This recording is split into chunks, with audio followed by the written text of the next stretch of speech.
What happens when a seemingly perfect life crumbles in the blink of an eye, leaving behind a trail of deception and sorrow? In the summer of 2004, the story of Mark Douglas Hacking and Lori Kay Soares was one of hopeful beginnings and bright futures. The couple had met a decade earlier on a trip to Lake Powell, Utah. Their connection was immediate and profound. Over the years, they became inseparable, their bond strengthened by shared dreams and an unwavering commitment to each other. By mid-2004, their lives seemed to be falling perfectly into place. They were preparing to move to Chapel Hill, North Carolina, where Mark was set to attend medical school. The future looked radiant, especially with the recent news that Lori was 5 weeks pregnant. Their happiness seemed boundless. However, the serenity of their lives was shattered on July 19, 2004, when Lori disappeared during what was supposed to be a routine morning jog. Mark's day began with an unsettling realization. Lori never showed up for work at Wells Fargo, where she worked as a trading assistant. Colleague Brandon Hodge reported to Mark that Lori hadn't been in. Fact that was surprising given Lori's reputation for punctuality. Concerned, Mark reached out to Lori's supervisor, Randy Church, who learned that Lori had gone jogging early in the morning and had not yet returned. Desperate to find his wife, Mark called the Salt Lake City Police Dispatch at around 10:07 a.m., the same time he was frantically calling friends and family. Despite her car being found at the park's entrance, there were no clues about her whereabouts. Mark's attempts to search the jogging route himself came up empty, even though the police suggested he wait 24 hours to file a missing persons report. Urgency of the situation was clear. Lori's family and friends mobilized quickly, spreading the word and organizing searches across the city. Within a day, Lori's disappearance became a community-wide crusade, with over 1,200 volunteers joining the effort to find her.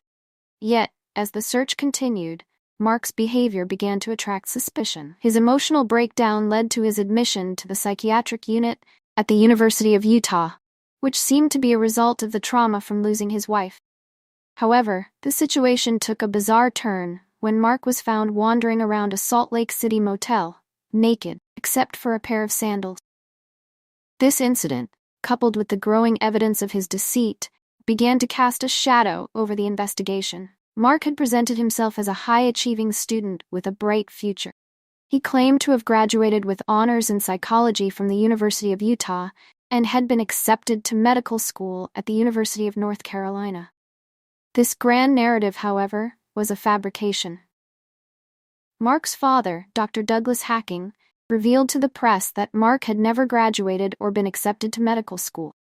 This revelation stunned Lori's family and friends, casting doubt on Mark's integrity and raising questions about his involvement in her disappearance. As the investigation deepened, police uncovered incriminating evidence at the couple's apartment. The discovery of a bloody knife, a receipt for a new mattress, and a suspiciously cut-up box spring pointed towards a violent crime.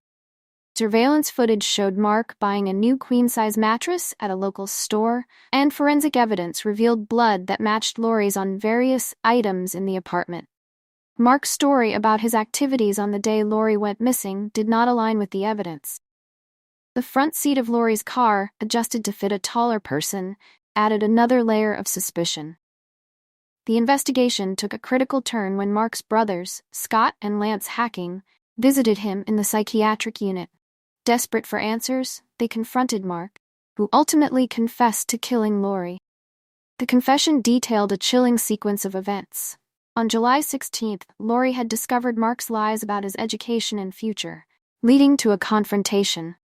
The argument continued into the night, culminating in Mark shooting Lori while she slept. He then wrapped her body in garbage bags, disposed of it along with the bloody mattress, tried to erase all traces of the crime. Following Mark's confession, the search for Lori's remains shifted to the Salt Lake County landfill. Volunteers and investigators sifted through thousands of tons of refuse, their efforts a testament to the community's dedication to finding Lori. On October 1, 2004, after a grueling search, Lori's remains were found.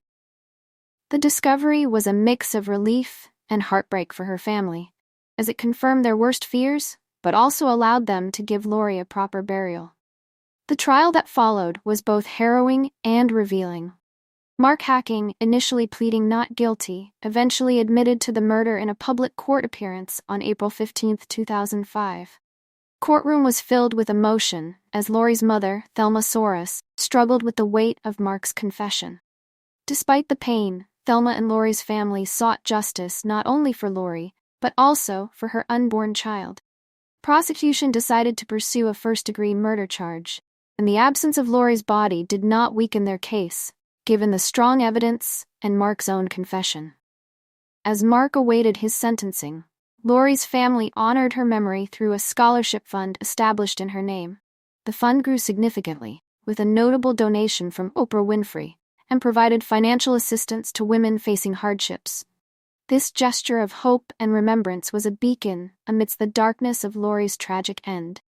In a final twist, Mark, from his prison cell, announced his intention to write a book about the events, with proceeds going to the scholarship fund.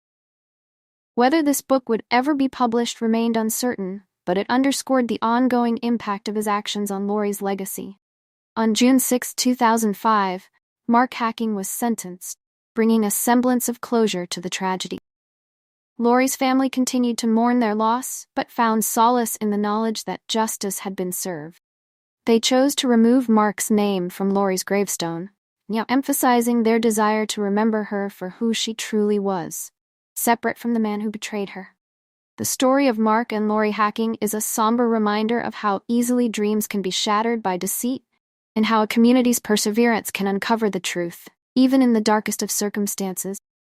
It's a tale of love turned tragic, of a future lost, and of a quest for justice that, while never fully erasing the pain, offers a measure of solace and a testament to the enduring spirit of those who continue to seek the truth.